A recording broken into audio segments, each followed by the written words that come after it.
반갑습니다. 유태인 목사입니다. 오늘은 요한 일서에 대한 간략한 배경과 함께 1장, 2장을 함께 살펴보려고 합니다. 요한 일서는 신구약 성경을 통틀어서 어쩌면 가장 높은 수준까지 우리를 초대하고 있는 성경이 아닌가 저는 그렇게 생각합니다.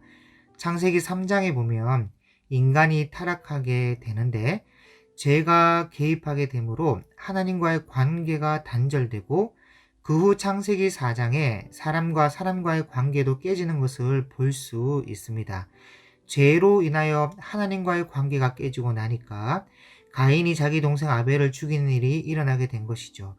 이렇게 하나님과의 관계와 인간과의 관계가 깨지고 타락하여 역사가 계속 흘러오는데 언제 어디에서 이 모든 것이 회복하게 되냐면 예수 그리스도의 십자가에 이르러서 모든 것을 회복하게 됩니다. 그리고 이 회복에 대해 말씀하고 있는 최고의 경지에 이른 성경이 바로 요한 1서라는 것이죠. 그래서 이 요한 1서가 말씀하고 있는 주제는요, 회복입니다. 관계의 회복. 바로 하나님과의 관계가 회복되어서 하나님과 바른 관계를 맺고 하나님과의 교제가 회복됨으로써 사람과의 교제도 회복된다는 말씀을 하고 있는 것이죠.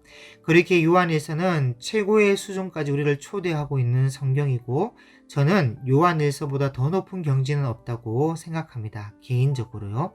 자, 그럼 하나님과의 교제가 깨지게 된 이유가 뭐냐? 그리고 사람과 사람 사이의 관계가 교제가 또 깨지게 된 이유가 뭐냐? 대표적인 것이 두 가지인데 첫 번째는 죄 때문입니다. 만악의 근원이죠. 그리고 둘째는 오해예요, 오해. 죄와 오해를 통해 모든 관계가 깨지는 겁니다.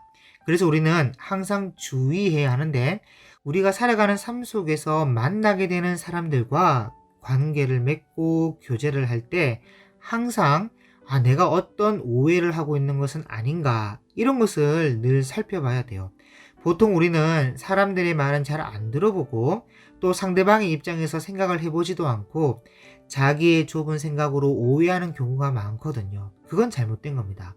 오히려 자기 스스로를 불행하게 만들 뿐 아니라 주변 사람들까지 관계를 어렵게 만들 수가 있어요. 그래서 사도 요한은 내실을 튼튼하게 하자. 네로 황제의 박해와 도미티아누스 황제의 기독교 박해가 일어날 때에 성도와 성도의 관계 속에 사랑과 이해와 소통 없이 그저 오해하고 관계가 깨져버리면 어떻게 교회 공동체가 그 박해 속에서 바르게 설 수 있느냐 그런 거예요. 수많은 그리스도인들이 박해의 아픔 속에서 서로가 서로를 믿지 못하고 내부 고발자가 나오고 자기 살겠다고 이웃을 팔아넘기는 그런 일들이 실제로 있으니까 성도들이 흔들리는 겁니다. 거기다가 영지주의의 이단들이 교회에 침투해 오고 어리석은 말로 사람들을 현혹하니까 모든 관계와 교제가 깨져버리는 것이죠.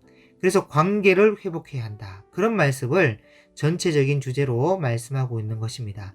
그래서 저는 개인적으로 요한 1서뿐 아니라 2서와 3서, 특히 이 요한복음과 요한계시록을 볼 때에 개인적으로 예수님의 최고의 제자는 사도 요한이라고 생각해요. 그리고 개인적으로 제일 좋아하는 인물이 저는 요한입니다.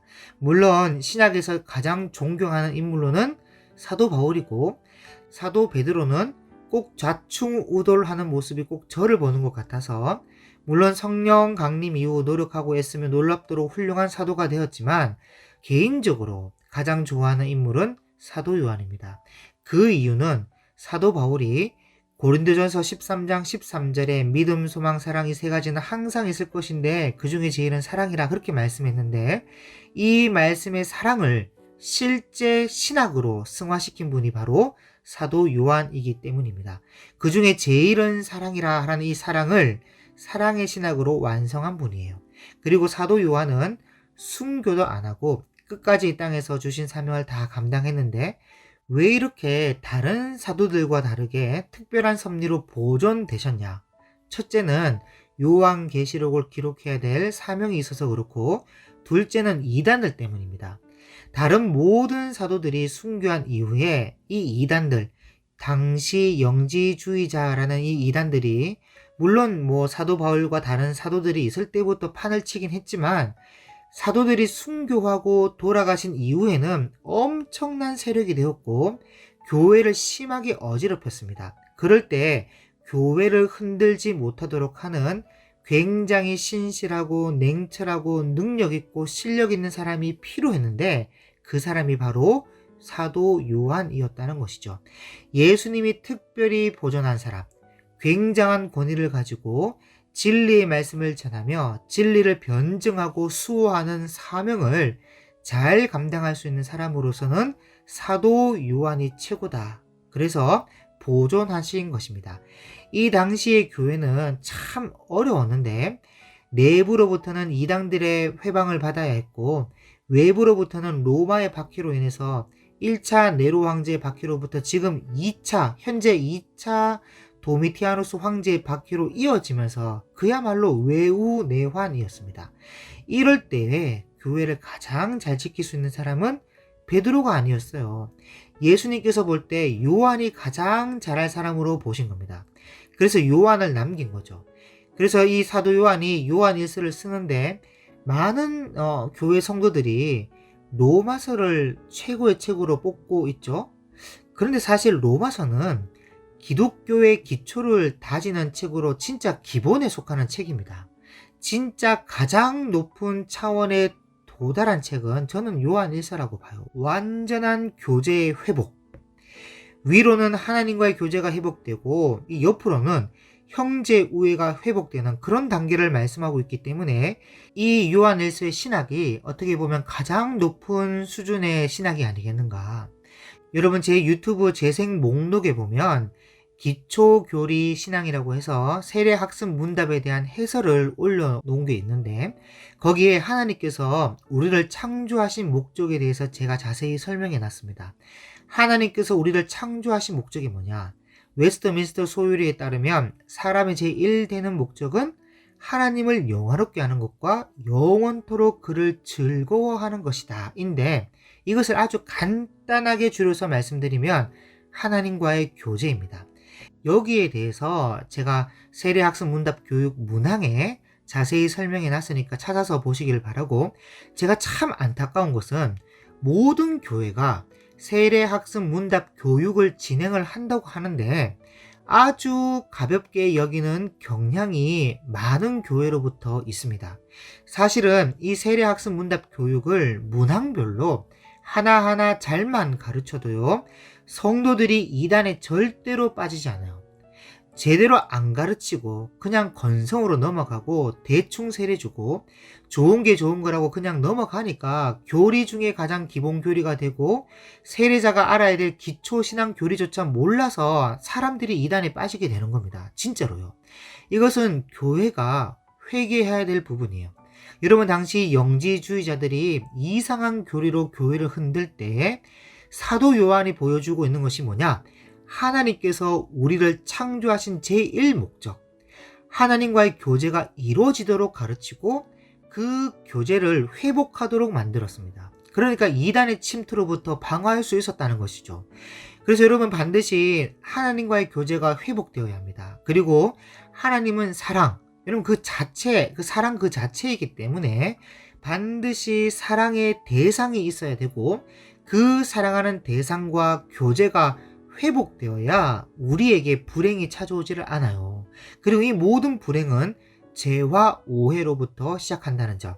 그래서 죄의 문제가 해소되면 교제가 회복될 수 있는 것이고 하나님과의 바른 교제가 회복되면 형제 간의 교제도 회복할 수가 있습니다. 그런데 문제는 이 교제에 들어가지 않고 이상한 곳, 다른 곳에 가서 교제하는 사람이 있었다는 것이에요. 그게 뭐냐? 영지주의 이단들입니다.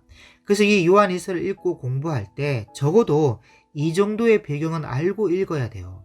그렇지 않으면요, 그저 감동이 되는 구절만 빼서 이리 붙이고 저리 붙이는 경만 되니까 책을 바르게 읽을 수가 없는 것이죠. 어쨌든 요한 일서가 쓰여진 시기는 추측하건대 AD 90년에서 100년 사이에 기록된 것으로 보고 있고 최소한 예루살렘 멸망 이후 영지주의 이단이 극성을 부리고 있을 때, 그리고 사도들이 다 순교하고 사람들은 갈피를 못 잡고 우왕좌왕하고 있을 때 또 특히 예수님의 재림이 없는 것 같다는 말이 오고 가고 할 때에 외부로는 네로 황제로부터 도미티아누스 황제의 박해까지 이어지고 있고, 내부로는 영지주의 이단들이 설치되는 참 이런 어려울 그때에 요한이 거의 홀로 이 짐을 다 짊어지고요, 이 편지를 쓰고 있는 것입니다. 지금 한국 교회도 제가 볼 때 정말 빠르게 변질되고 있는데, 진리 안에서 하나님의 말씀을 끝까지 붙잡고 가는 교회가 얼마나 있을까? 저는 별로 없다고 생각해요. 아무튼 배경은 이 정도로 하고요. 본문을 함께 살펴보겠습니다. 요한일서 1장 1절입니다. 태초부터 있는 생명의 말씀에 관하여는 우리가 들은 바요, 눈으로 본 바요, 자세히 보고 우리의 손으로 만진 바라. 자, 이게 우리나라 언어의 문법은 이 헬라어 문법과 참 많이 다른데요. 이 헬라어 원문으로 이 1절을 직역하면 어떻게 되냐면요, 아주 강렬한 이미지를 풍기고 있습니다. 그래서 직역으로 한번 제가 읽어드리면, 우리는 우리 눈으로 보았습니다, 이렇게 시작해요. 그리고 자세히 보았습니다. 그리고 우리 손으로 직접 만져봤습니다. 그럼 무엇을 만졌냐? 바로 태초부터 있는 생명의 말씀입니다, 이렇게 시작을 하고 있는데, 여러분 얼마나 힘이 느껴지는 구절입니까? 우리가 보았고 자세히 보았으며 손으로 만져봤는데 그것이 무엇이냐? 태초부터 있는 생명의 말씀이다. 다시 말해 목격자의 증언이에요. 무게가 있고 확신이 넘치는 증언이죠. 여러분, 사도 요한은 예수님의 삶을 바로 곁에서, 바로 옆에서 지켜본 목격자입니다. 그러니까 그의 말에는 힘이 없을 수가 없어요. 예수님과 제일 친한 사이였고, 늘 아침에 제일 먼저 출근해서 제일 늦게 퇴근하고, 예수님을 가장 가까이서 지켜봤던, 심지어는 예수님이 십자가에 못 박힐 때 다른 제자들은 다 도망가고 없어도 요한만큼은 자리를 지킬 정도였습니다. 그래서 어떤 사람의 증거보다도 요한의 증거가 힘이 있는 것이고, 단순하면서도 정밀하고 이 혼란스러운 시대에 그 누구보다, 그 어떤 사람의 증언보다도 힘이 있는 것이에요, 이 요한이. 특히 이 영지주의가 창궐하고 박해로 고통스러워할 때 하나님께서 요한을 이렇게 남겨놓으신 것입니다. 자, 2절 볼게요. 이 생명이 나타나신 바 된지라. 무슨 막연한 철학자의 공상 속에 있는 이야기가 아니라 구체적으로 우리에게 육체가 되어서 나타나셨다는 것이죠. 그래서 이 영원한 생명을 우리가 보았고 증언하여 너희에게 전하노니 이는 아버지와 함께 계시다가 우리에게 나타내신 바 된 이시니라. 자, 여기 아버지와 함께 계시다. 자, 여러분, 요한복음 1장에도 이렇게 말씀하고 있죠. 태초에 말씀이 계시니라. 이 말씀이 하나님과 함께 계셔서니 이 말씀은 곧 하나님이시니라. 같은 말을 하고 있는 거예요. 3절, 우리가 보고 들은 바를 너에게 전함은, 역시 목격자의 힘 있는 말이죠. 보고 들은 바를 너에게 전함은 너희로 우리와 사귐이 있게 하려 함이니. 자, 여기 보면 우리라는 단어가 있죠. 우리.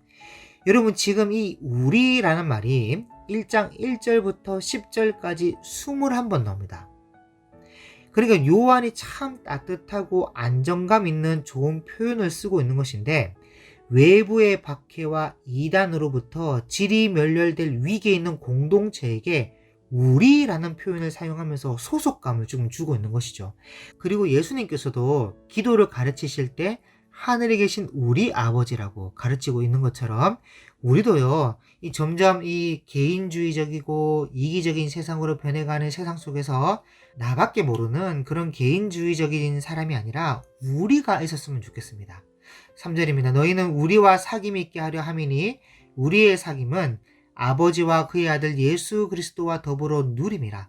그러니까 우리의 사귐, 영지주의 이단과의 사귐이 아니라 우리의 사귐, 이 사귐이라는 이 코이노니아라는 단어는요, 사람과 사람의 사귐도 되지만 하나님 아버지와 그 아들 예수 그리스도와 함께 더불어 누리는 사귐도 동격으로 쓰는 말입니다.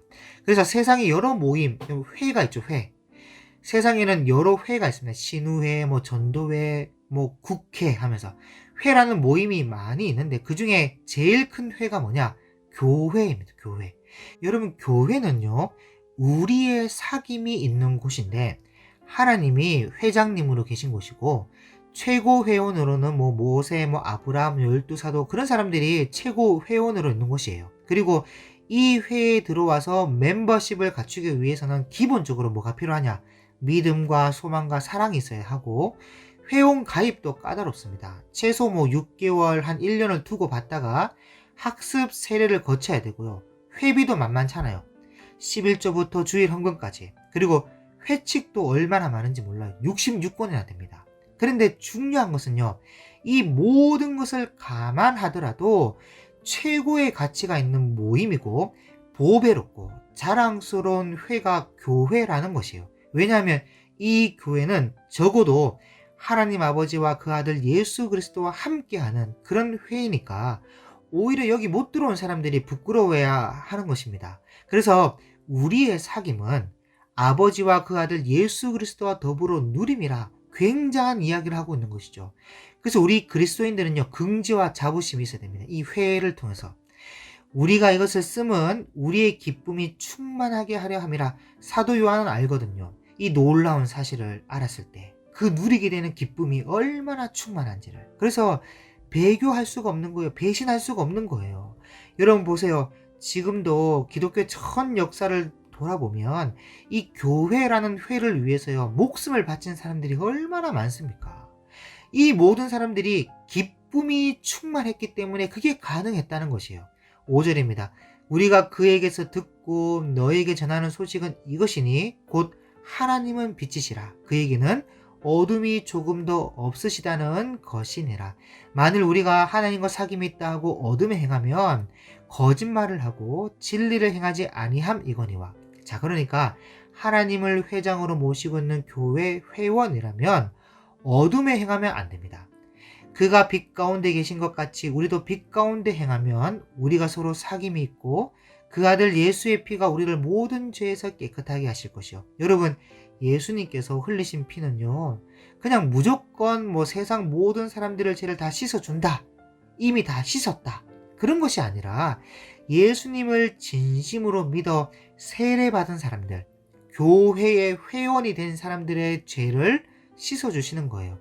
어떤 분들이 세례 안 받아도 믿으면 다 끝나는 거 아니냐, 그렇게 질문하는 분들이 있는데, 예수님께서 제자들에게 너희는 가서 모든 민족을 제자로 삼아 아버지와 아들과 성령의 이름으로 세례를 베풀고, 자, 그 다음에 내가 너에게 분부한 모든 것을 가르쳐 지키게 하라, 그렇게 말씀하셨어요. 가르침을 받는 것도 세례 받고 난 이후부터입니다. 그래서 사실 세례 안 받으면 제자도 아니고 신자도 아니에요. 믿는다 했을 때 세례를 받은 사람이 할 수 있는 말이에요. 예수님도 공생의 사역을 시작하기 이전에 먼저 세례부터 받았습니다. 여러분, 어쨌든 여러분 자세한 내용은요, 제 유튜브 영상 세례학습 문답 교육 첫 번째 강의에 자세히 설명하고 있으니까 들어오시기를 바랍니다. 8절, 만일 우리가 죄가 없다고 말하면 스스로 속이고 또 진리가 우리 속에 있지 아니할 것이요. 만일 우리가 우리 죄를 자백하면 그는 미쁘시고 의로우사 우리 죄를 사하시며 우리를 모든 불의에서 깨끗하게 하실 것이요. 여러분, 사람이 죄를 지었을 때 그 죄가 많을 수도 있고 클 수도 있지만 아무리 죄가 많고 크다 해도 예수님 피보다는 안 됩니다. 그래서 어떤 죄가 있다 할지라도 우리가 죄에서 돌이키고 그 죄를 끊고 하나님께 돌아오면 예수님의 피가 우리 죄를 깨끗하게 할 수 있어요. 10절, 만일 우리가 범죄하지 아니하였다 하면 하나님을 거짓말하는 이로 만드는 것이니 또한 그의 말씀이 우리 속에 있지 아니하니라. 자, 여러분, 여기 우리가 범죄하지 아니하였다 이렇게 말하는 사람들이 누구냐면요, 이 당시에 영지주의 이단들입니다. 이들은 죄가 없다는 거예요. 원죄 그런 거 없다. 그리고 육체적으로 성적인 욕구가 일어날 때 그걸 채워주는 것은 죄가 아니다. 배고플 때 밥 먹는 것하고 뭐가 다르냐, 그런 죄가 아니다, 이렇게 떠들어댔는데 이들은요, 간음을 해도 아무 상관이 없다는 거예요. 왜냐하면 남을 해친 게 아니니까. 그래서 죄가 없다 그렇게 말하고, 하여튼 육체로 짓는 죄는 다 죄가 아니라는 겁니다. 그래서 이 사도 요한이 하는 말이, 이렇게 범죄하지 않았다 하면 죄 없는 너희를 위하여 예수님께서 뭐하러 십자가에 못 박히셨겠냐. 그런 말 자체가 거짓말이고 잘못된 것이다 하면서 이단에 대해서 경계를 하고 있는 것입니다. 자, 2장을 보겠습니다. 나의 자녀들아, 내가 이것을 너에게 쓰면 너희로 죄를 범하지 않게 하려 함이라. 만일 누가 죄를 범하여도 아버지 앞에서 우리에게 대언자가 있으니 곧 의로우신 예수 그리스도시라. 그는 우리 죄를 위한 화목 제물이니 우리만 위할 뿐 아니요 온 세상의 죄를 위하심이라. 자, 그러니까 자백하고 죄를 버리면 용서받을 수가 있는 것입니다. 그 자백하는 게 두려워서 하나님 앞으로 나오지 못하는 분들이 있는데 그러면 안 돼요. 여러분, 우리가 병원에 가는 이유가 병이 있고 아프니까 가는 것처럼 교회는요, 죄인이 오는 곳입니다. 죄인이. 그리고 우리가 죄를 범했을 때 크게 문제가 안 되는 것이 또 하나님 앞에 지금 대언자가 있다는 것이요. 대언자. 다른 말로 변호사라고 할 수 있는데 예수님이 우리의 변호사가 되어주셔서 아버지, 내가 이 사람의 죄 때문에 십자가를 내가 졌습니다 하면서 우리가 자백하고 죄를 버리면 용서가 되는 거예요. 근데 이 용서될 수 있는 이 예수님의 그 피는요, 온 세상의 죄를 위한 것이 사실입니다. 그러나 예수님께서 직접 뭐라고 말씀하셨냐면 많은 사람을 위하여 흘리는 나의 피라고 말씀하셨어요. 결국은요, 자백하고 돌아오는 사람은 소수라는 것이죠.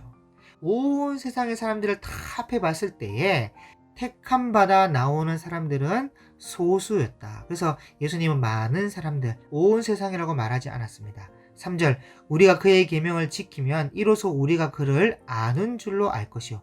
그래서 여러분, 제대로 된 신앙은 하나님께서 주신 계명을 지키는 겁니다. 이게 중요한 겁니다. 계명을 지키면 이로써 우리가 그를 아는 줄로 알 것이요. 여러분, 행함으로 보여주는 거죠. 행함으로. 계명을 지키는 게 뭡니까? 삶의 행함 아닙니까? 여러분, 예수님께서 내 계명을 지키는 자라야 나를 사랑하는 자다. 나를 사랑하는 자는 내 계명을 지킨다. 그렇게 말씀하셨어요. 그런데 반대로 그를 아노라 하고 그의 계명을 지키지 아니하는 자는 거짓말하는 자요, 진리가 그 속에 있지 아니하되. 그럼요, 하나님을 알고 예수님을 알면 그가 하신 말을 듣고 그 말대로 따라 살아야 그게 정상이에요. 그게 그렇지 않으면요, 하나님을 아는 게 아닙니다. 여러분, 하나님 아는 게 뭡니까? 뭐 직통계시로 알 수 있습니까? 그 방법이 어디를 통해서 알 수 있습니까? 오직 주의 말씀밖에 없어요. 근데 그게 없이 알긴 뭘 안다고 떠드는지 사람들이, 그게 다 거짓말이라는 것이죠. 여러분, 특히 사도 요한 때는요, 하나님을 안다 하면서 아주 교묘하게 이상한 교리로 바꿔서 거짓말을 하는 사람들이 있었습니다. 그게 영지주의자들이에요. 많았어요.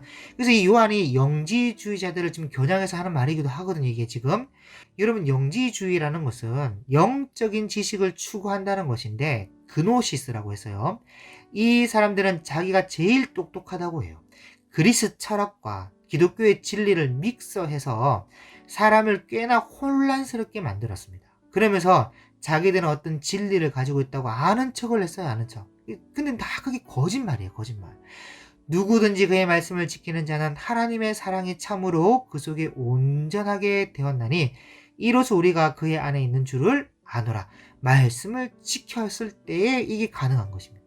그의 안에 산다고 하는 자는 그가 행하시는 대로 자기도 행할지니라. 우리가 예수님 안에 거한다라는 말을 사용할 때 이 말이 증명이 되려면요, 예수님을 따라서 살아야 합니다. 그리고 예수님을 따라 산다는 것은 그 계명을 그대로 따라 지키는 거예요. 그래야 하나님의 사랑이 그 속에서 온전하게 되는 것입니다. 7절, 사랑하는 자들아, 내가 새 계명을 너에게 쓰는 것이 아니라 너희가 처음부터 가진 옛 계명이니 이 옛 계명은 너희가 들은 바 말씀이거니와. 그럼요, 요한이 지금 새로운 계명을 쓰고 있는 것이 아니에요. 이미 다 알고 있는 것입니다.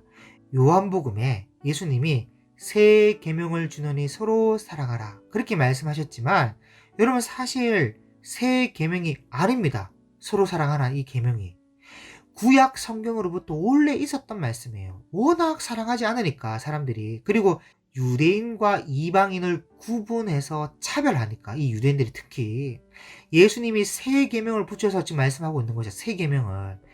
그래서 여러분, 성경은요, 옛날에도 옳았고 지금도 옳고 앞으로도 옳습니다. 새로운 계시를 받을 것이 하나도 없습니다. 그런데 이 이단들은요, 자꾸 새로운 계시가 내려왔다, 그렇게 말을 하고 있고, 교리를 또 이상하게 바꾸고 자꾸 바꾸고, 그런 것은요 반드시 잘못된 것입니다. 특히 성령 운동한다는 사람들, 방언 운동한다는 사람들, 무슨 계시를 받겠다고 신비주의 운동을 하는 사람들, 예수님의 말씀을 제쳐두고 직통 계시를 받겠다는 사람들, 죄송하지만 영지주의자들과 다를 바가 없습니다. 8절, 다시 내가 너에게 새 계명을 쓰노니 그에게와 너희에게도 참된 것이라. 이는 어둠이 지나가고 참빛이 벌써 비침이니라.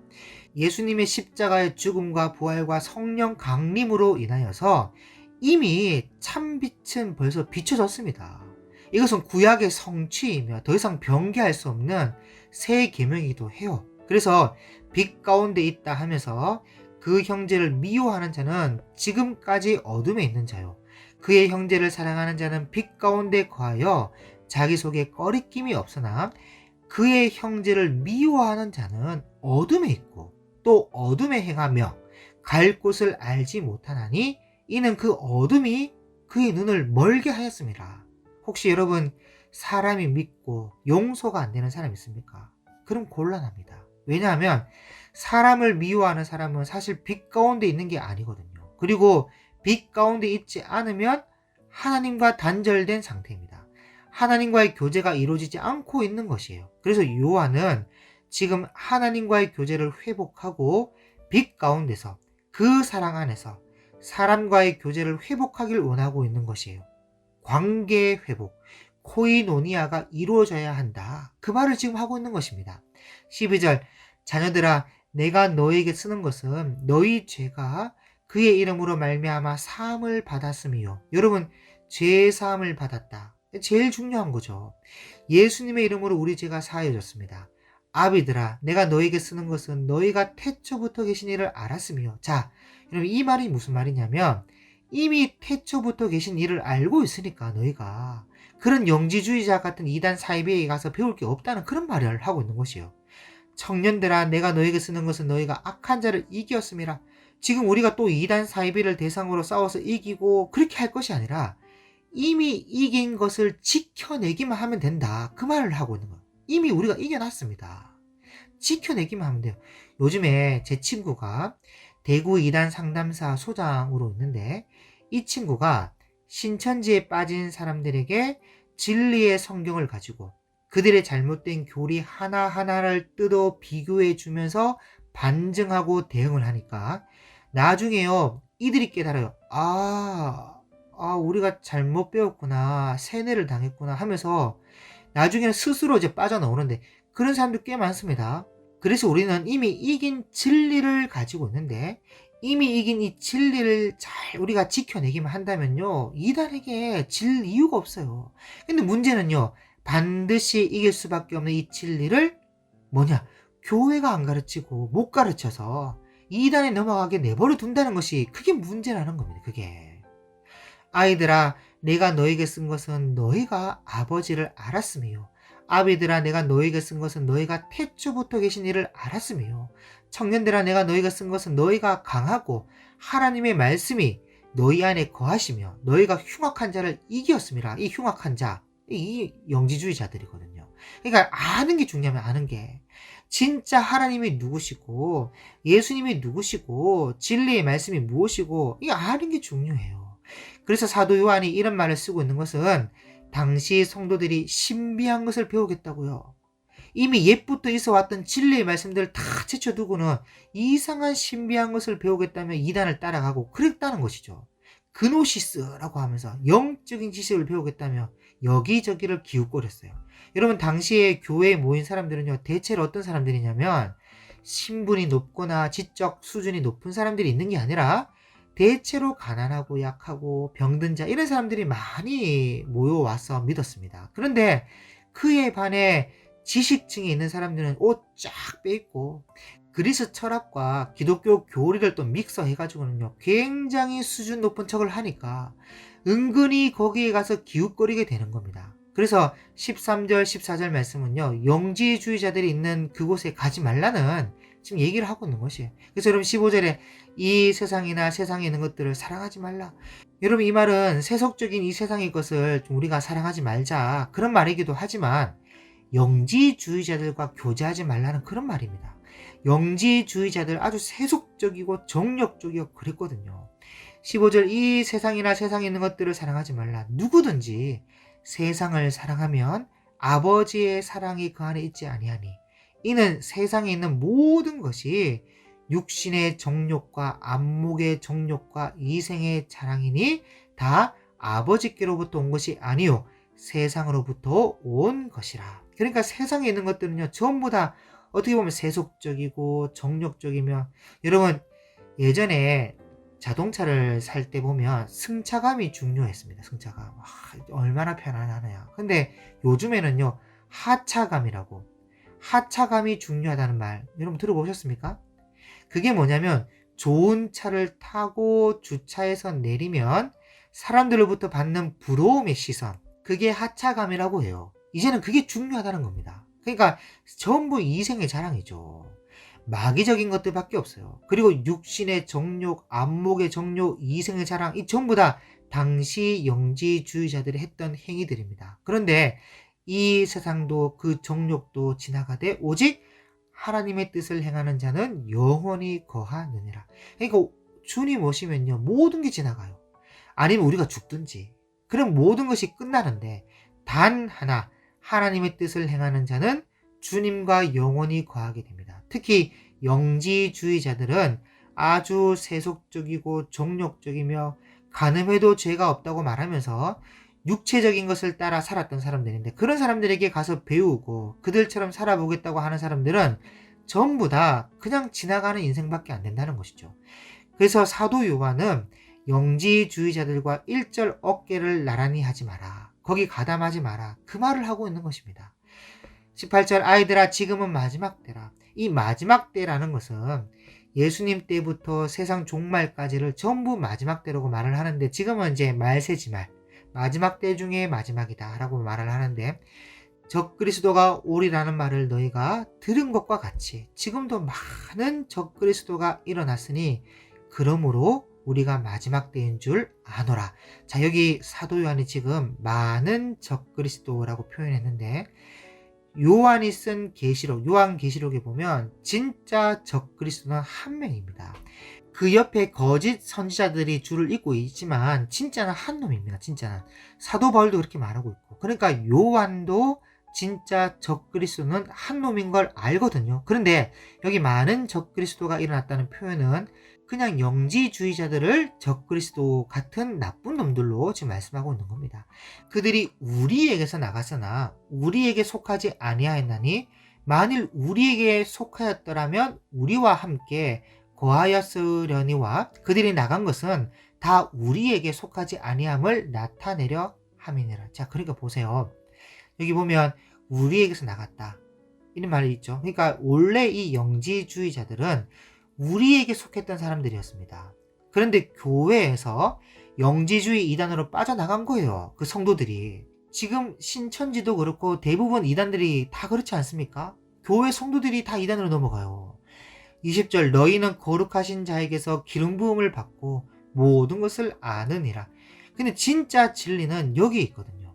영지주의자들에게 가서 안 배워도 우리는 알 것 다 안다는 겁니다. 내가 너에게 쓰는 것은 너희가 진리를 알지 못하기 때문이 아니라 알기 때문이요.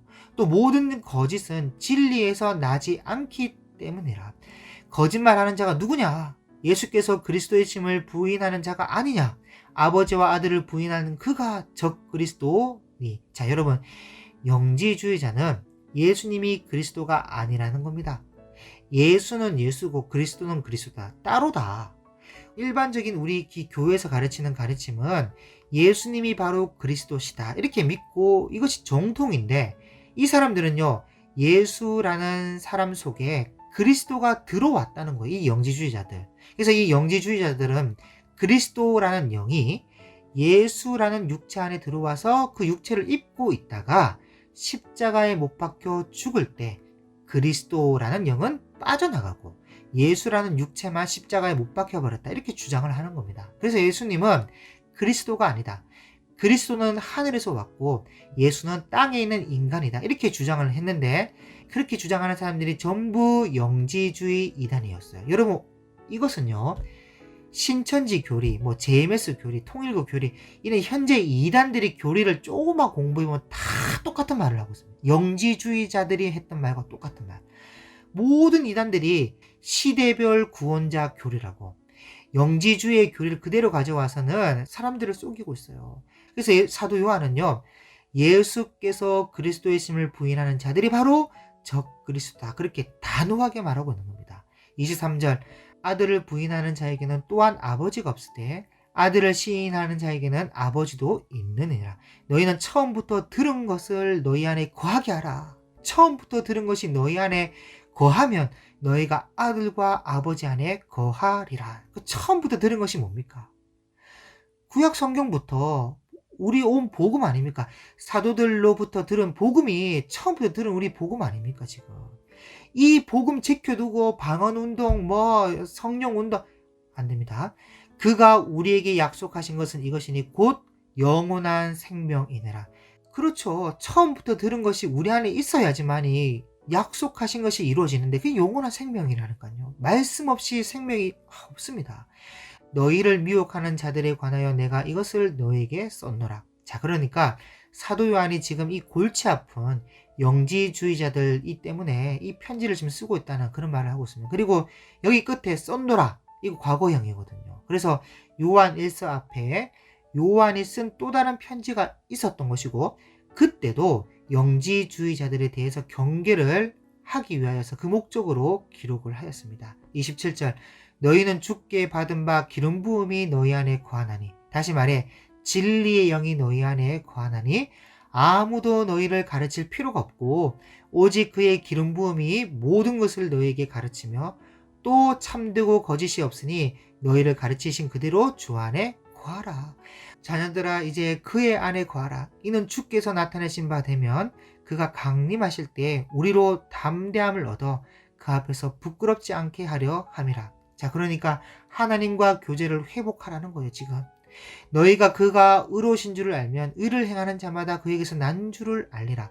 그래서 우리는 이 요한일서의 내용을 좀 우리가 알아야 하고 또 영지주의자들이 무엇을 주장했는지를 우리가 알아야 합니다. 왜냐하면 앞으로 우리 마지막 때에 가면 이 영지주의자 같은 이 신비주의자나 이런 이단들이 교회를 회방할 것이 뻔하거든요. 그래서 자꾸 새로운 뭐가 나타났다 그런 말이 계속 오갈 텐데 그때 우리는 깨어서 잘 돌아봐야 합니다. 잘못하다간 그런 악한 사람들에게 휘둘려서 지옥의 백성이 될 수 있어요.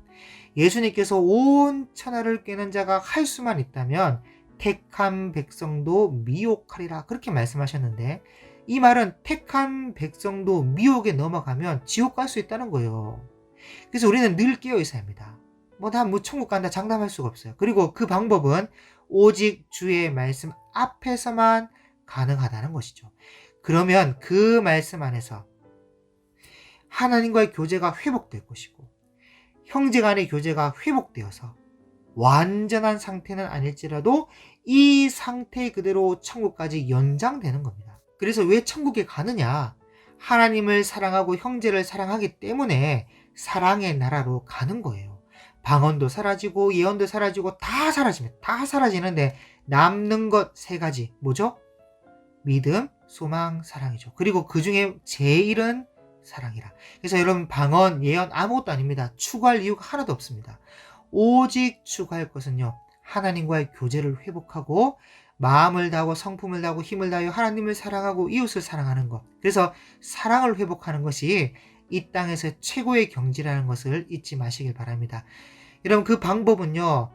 하나님을 사랑한다는 그 방법은요. 다른 것이 아니에요. 말씀을 지켜 행하는 것이죠. 그리고 무엇보다 이단을 조심하십시오. 진짜 한놈 적그리스도가 올 때는 오른손으로는 유혹의 손, 왼손으로는 박해의 손으로 우리에게 다가올 것인데 그때 진리를 붙잡고 견뎌내야 합니다. 요한계시록 21장의 끝에 가면요.